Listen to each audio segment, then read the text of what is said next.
Her performance in The Queen brought Dame Helen Mirren an Oscar 3 years ago. This week has seen her launch a new film directed by her husband Taylor Hackford called Love Ranch, in which she plays a radically different role, that of a brothel owner.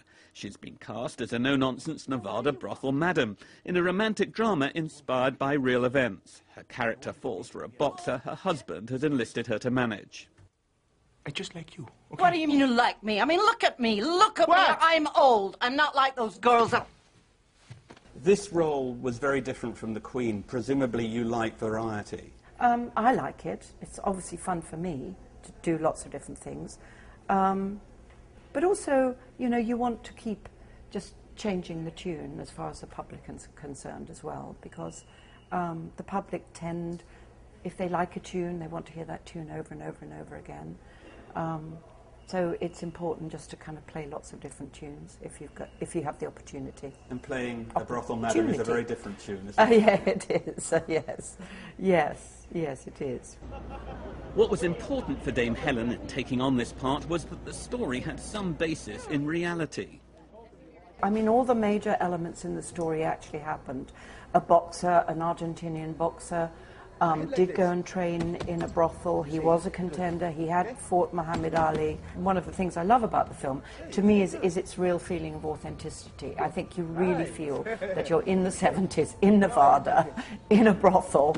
You don't feel you're watching a prettified or sentimentalized or romanticized. It's not remotely romantic look at that world. It's I think, a very truthful look at that world. This is the greatest revenue-generating machine in the world. The brothel featured in the film is based on Nevada's first legal house of prostitution.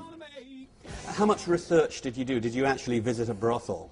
I did. My husband had already visited. Obviously, he had to, as the director, he had to do his research. He, I think, had never been inside a brothel before, and then said to me, you're going to go and do some research up there. You're going to spend the night in the brothel.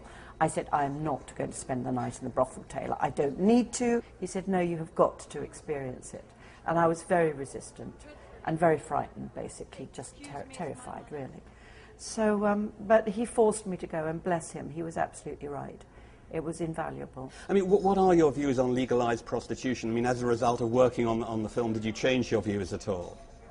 I don't know that I changed my views. I do know two things. One is that prostitution will always be with us, and two, that I believe prostitutes should be protected. However that can come about is okay by me. What was it like being directed by your husband? I mean, I think the last time that you worked together was at the time when you met in 1984, 1985, wasn't it? It was, yeah. It was, you know, a lot of water's gone under that particular bridge since then, you know. I think if you walked on the set, you would never have known that we were married. We didn't deconstruct the scenes when we got home at night. Sometimes we said, I think that went quite well. Yes, I do too.